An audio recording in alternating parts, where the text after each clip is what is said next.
Okay, so it's very nice to be here tonight. So I've been working on the history of income and wealth distribution for the past 15 years, and one of the interesting lessons coming from this historical evidence is indeed that in the long run there is a tendency for the rate of return of capital to exceed the economy's growth rate.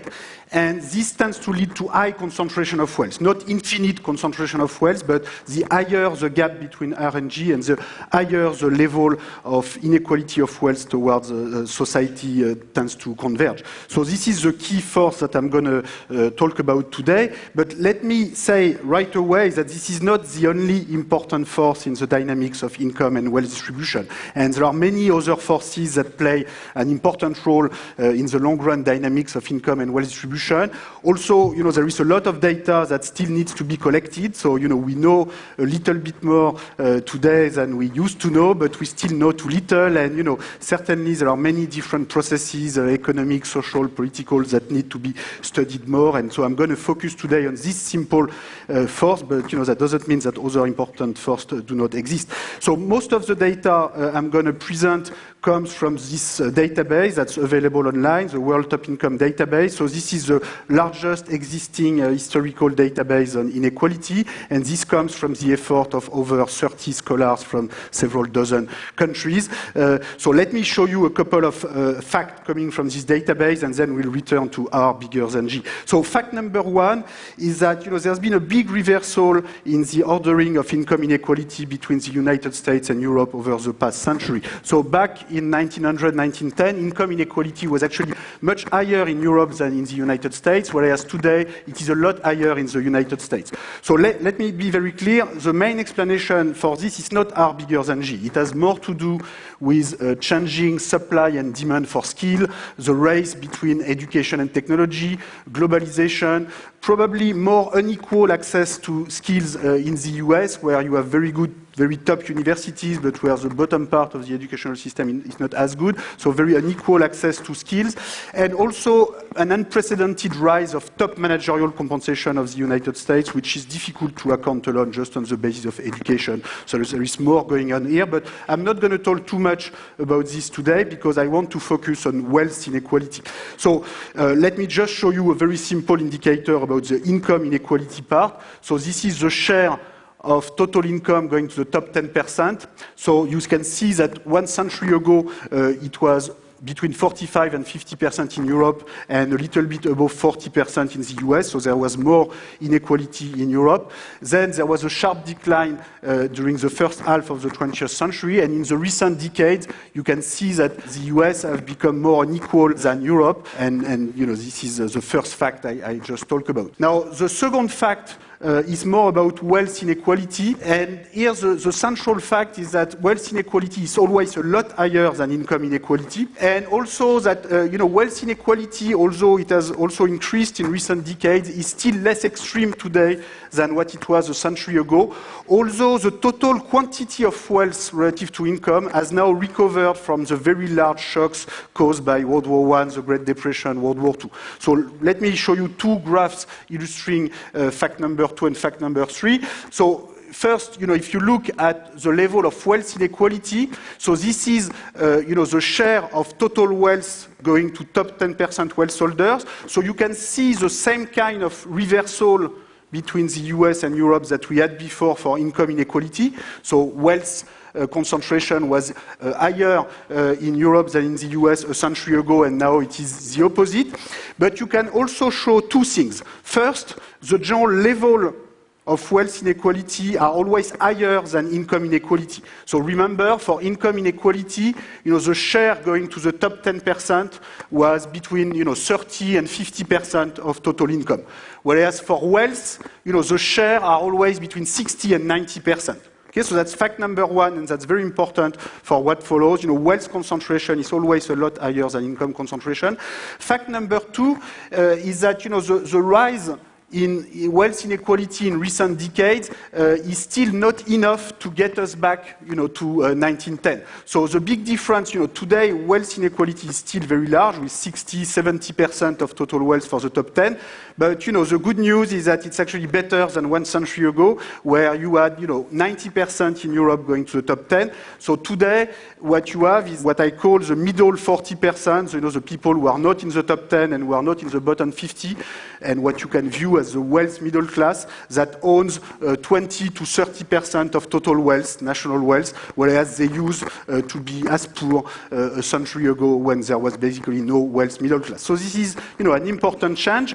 And it's interesting to see that wealth inequality has not fully recovered to pre-World War I level, although the total quantity of wealth, has recovered. Okay, so this is the total value of wealth relative to income, and you can see that in particular in Europe, we are almost back to the pre-World War I level. So there's really two different parts of the story here. One has to do with the total quantity of wealth that we accumulate, and there is nothing bad per se, of course, in accumulating a lot of wealth, and in particular if it is more diffused and less concentrated. So what we really want to focus on is the long-run evolution of wealth inequality and what's going to happen in the future. How can we account for the fact that until World War I, wealth inequality was so high and, if anything, was rising to even higher levels. And, how can we think about the future? So let me come to, some of the, explanation and speculation about the future. Let me first say that, probably the best model to explain why wealth is so much more concentrated than income is a dynastic models where individuals have long horizon and accumulate wealth for all sorts of reasons. If people were accumulating wealth only for life cycle reasons, to be able to consume when they are old, then the level of wealth inequality should be more or less in line with the level of income inequality. But it will be very difficult to explain why you have so much more wealth inequality than income inequality with a pure life cycle model. So you need a story where people also care about wealth accumulation for other reasons. So typically they want to transmit wealth to the next generation, to their children, or sometimes they want to accumulate wealth because of the prestige, the power that goes with wealth. There must be other reasons for accumulating wealth than just life cycle to explain what we see in the data. Now, in a large class of dynamic models of wealth accumulation with such a dynastic motive for accumulating wealth, so you will have all sorts of random multiplicative shocks. So for instance, some families have a very large number of children, so the wealth will be divided. Some families have fewer children.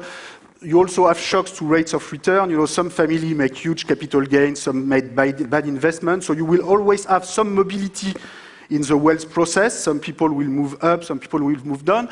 The important point is that in any such model, for a given variance of such shocks, the equilibrium level of wealth inequality will be a steeply rising function of R minus G. And intuitively, the reason why the difference between the rate of return to wealth and the growth rate is important is that initial wealth inequalities will be amplified at a faster pace with a bigger R minus G. So take a simple example, with R equal 5% and G equal 1%, wealth holders only need to reinvest 1/5 of their capital income to ensure that their wealth rises as fast as the size of the economy. Okay? So this makes it easier to build and perpetuate large fortunes because, you can consume 4/5, assuming zero tax, and you can just reinvest 1/5. So of course, some family will consume more than that, some will consume less, so there will be some mobility in the distribution, but on average, they only need to reinvest 1/5, and so this allows high wealth inequalities to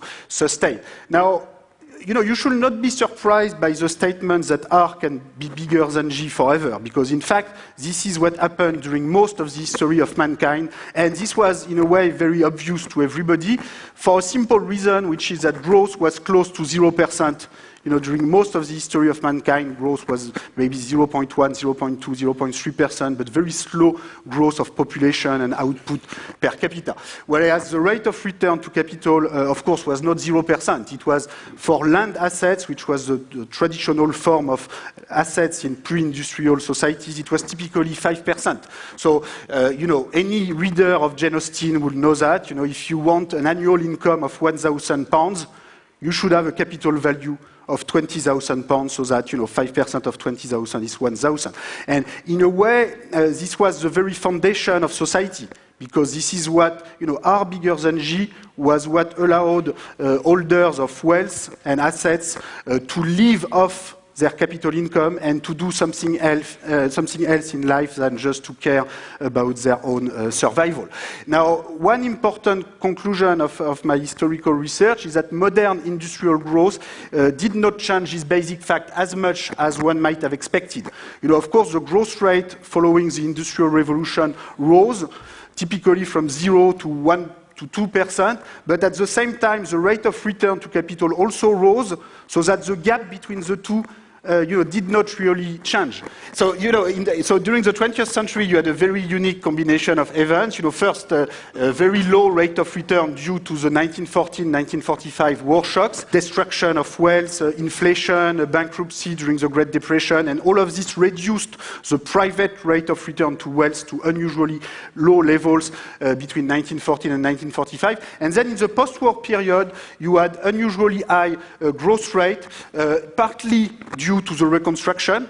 In Germany, in France, in Japan, you have 5% growth rate between 1950 and 1980, largely due to reconstruction, and also due to very large demographic growth, the baby boom cohort effect. Now, apparently, that's not going to last for very long, or at least the population growth is supposed to decline in the future. And, the best projections we have is that, the long-run growth is going to be closer to 1 to 2% rather than 4 to 5%. So, if you look at this, these are the best estimates we have of world GDP growth and rate of return to capital, average rates of return to capital. So you can see that during most of the history of mankind, the growth rate was very small, much lower than the rate of return. And then during the 20th century, it is really the population growth very high in the post-war period and the reconstruction process that brought growth to a smaller gap with the rate of return. Here I use the United Nations population projections.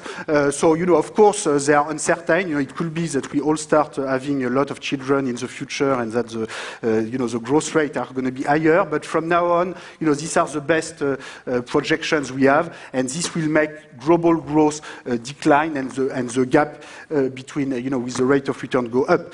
Now, the other unusual event during the 20th century was, as I said, destruction, taxation of capital. So this is the pre-tax rate of return. This is the after-tax rate of return and after destruction, and this is what brought the average rate of return after tax, after destruction, below the growth rate during a long time period. But without the destruction, without the taxation, this will not have happened. Okay? So let me say that the balance between returns on capital and growth, depends on many different factors that are very difficult to predict. Technology and the development of capital-intensive techniques. So, right now, the most capital-intensive sector in the economy are the real estate sector, housing, the energy sector. But it could be in the future that, we'll have a lot more robots in a number of sectors, and that this will be a bigger share of the total capital stock that it is today. Well, we are very far from this, and from now on, what's going on in the real estate sector, the energy sector is much more important for the total capital stock and capital share. The other important issue is that there are scale effects in portfolio management together with financial complexity, financial deregulation, that make it easier to get higher rates of return for large portfolio. And, this seems to be particularly strong for billionaires, large capital endowments. Just to give you one example, this comes from the Forbes billionaire rankings over the 1987-2013 period, and you can see that very top wealth holders have been going up at 6-7% per year in real terms, above inflation, whereas average income in the world, average wealth in the world have increased only at 2% per year. Okay? And you find the same for large university endowments. The bigger the initial endowments, the bigger the rate of return. Now, what could be done? The first thing is that, I think we need more financial transparency. You know, we know too little about global wealth dynamics, so we need international transmission of bank information. We need a global registry of financial assets, more coordination on wealth taxation.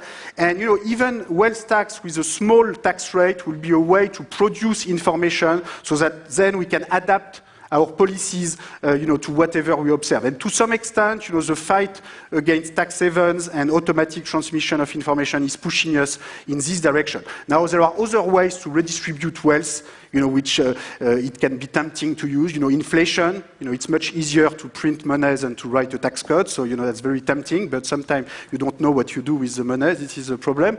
Expropriation, you know, is very tempting, you know, just when you feel some people get too wealthy, you just expropriate them, but this is not a very efficient way to organize the regulation of wealth dynamics. So wars is an even less efficient way, so I tend to prefer progressive taxation.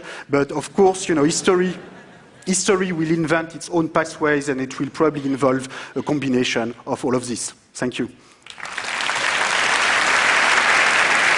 Thomas Piketty, thank you. Thank you. I want to ask you 2 or 3 questions because it's impressive how you are in command of your data, of course. But basically what you suggest is growing wealth concentration is kind of a natural tendency of capitalism. And if we leave it to its own device, it may threaten the system itself. So you're suggesting that we need to act to implement policies that redistribute wealth, including the ones we just saw, progressive taxation, etc.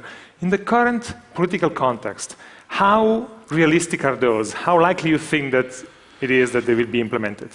Well, you know, I think if you look back through time, the history of income, wealth, and taxation is full of surprise. So, you know, I am not terribly impressed by those who know in advance, you know, what will or will not happen. You know, I think 1 century ago, many people would have said that progressive income taxation would never happen, and, you know, then it happened.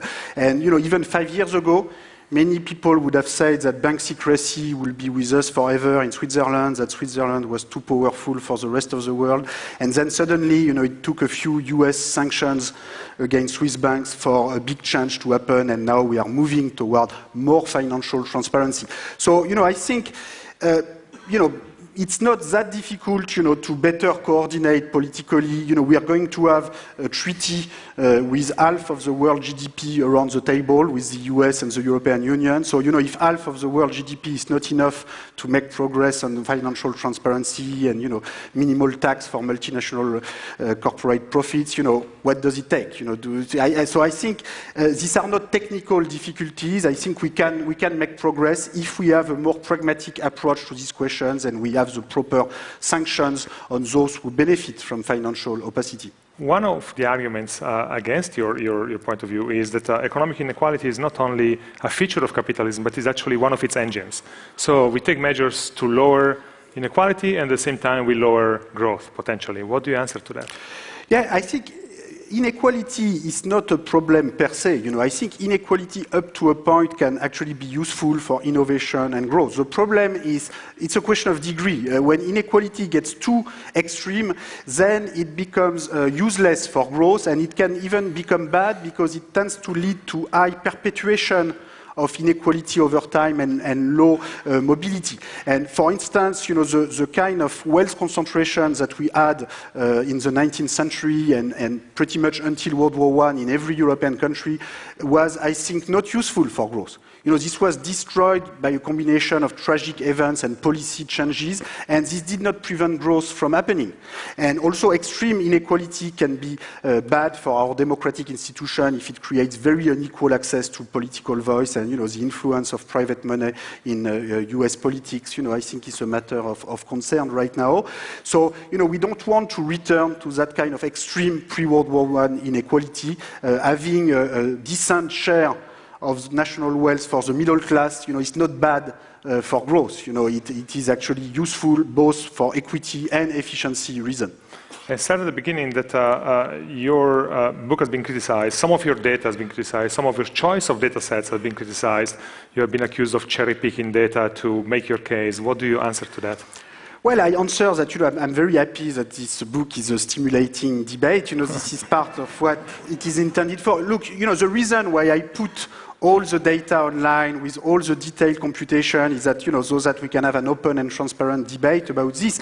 So, I have responded point by point to every concern. Let me say that if I was to rewrite the book today, I would actually conclude that the rise in wealth inequality, particularly in the United States, has been actually higher than what I report in my book. And there is a recent study by Saez and Zuckman showing with new data, which I didn't have at the time of the book, that wealth concentration in the US has risen even more than what I report.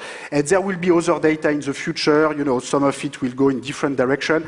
Look, we put online almost every week new updated series on the World Top Income Database, and we will keep doing so in the future, in particular in emerging countries. And, I welcome all of those who want to contribute to this data collection process.